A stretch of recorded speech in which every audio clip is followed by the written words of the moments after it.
अध्यक्ष महोदय यांनी माननीय मंत्री महोदयांनी दिलेल्या उत्तरावर आम्ही समाधानी आहे. ऐकून घ्या त्यांचं ऐका. अध्यक्ष महोदय माझा विषय याच अनुषंगाने आहे की अवैध दारूच्या विषयामध्ये मी अध्यक्ष महोदय मागच्या सरकारमध्ये एक लक्षवेधी मांडली होती, आत्ताच्या काळामध्ये एक लक्षवेधी मांडली, 2 लक्षवेधी झाल्या. आपल्या दालनामध्ये 6 फेब्रुवारी 23ला, 23 जानेवारी 25ला, 14 जुलै 25ला 3 बैठका झाल्या अध्यक्ष महोदय.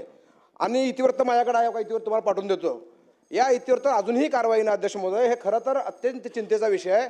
ग्रामीण भागातल्या प्रत्येक आमदाराचा हा विषय, माझा एकट्याचा नाही आहे, हा विषय सामाजिक आहे. हा विषय अध्यक्ष महोदय ग्रामीण भागातल्या आमदारांना विचार, त्यांना रोज काय त्रास होतोय, कुठे गेलं तर आमच्या महिला भगिनी आमच्या दारूबद्दल विचारतात.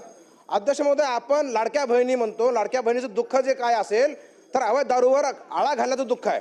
अध्यक्ष महोदय दुरुस्ती करण्याची आवश्यकता आहे. आपण बैठक घेतली, आपण निर्देश दिले एक्साईज डिपार्टमेंटला, फूड अँड ड्रग्सला, होम डिपार्टमेंटला. आपण अध्यक्षांनी निर्देश देऊन सुद्धा काय होत नसेल अध्यक्ष महोदय, तर हे चिंतेचा विषय आहे अध्यक्ष महोदय.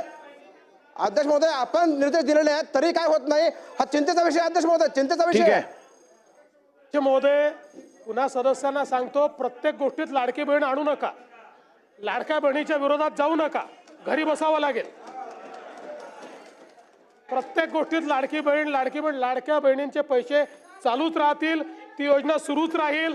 त्या योजनेला दुसऱ्या योजनेशी कंपेअर करता येत नाही, हे आपण लक्षात ठेवा. यांना काल तुम्ही वेगळ्या शब्दामध्ये झापलंय, काय खरं झालं नेमकं? नाही, खरं म्हणजे झापलं हे म्हणणं अतिशय चुकीचं ठरेल. किंबहुना एक प्रकारे कालच्या प्रकरणात अभिमन्यू पवार यांच्यावर अन्यायच झाला, कारण ते बोलले वेगळं आणि मी ऐकलं वेगळं. त्याच्यापूर्वी एका प्रकरणामध्ये कोणीतरी पुन्हा लाडकी बहीण योजनेवर प्रश्नचिन्ह उभं केलं होतं, म्हणून मी त्याच्यावर बोललो होतो. आणि अभिमन्यू पवार असं म्हणाले की लाडक्या बहिणींची पोरं ही अवैध दारूकडे जात आहेत.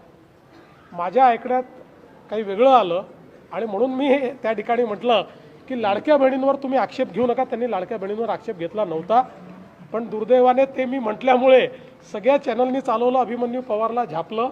मी त्यांना बिलकुल झापलेलं नाही, माझा गैरसमज झाला होता. त्यांनी योग्य मुद्दा मांडला होता आणि विशेषतः महिलांच्या करता अवैध दारू हा एक महत्त्वाचा मुद्दा आहे.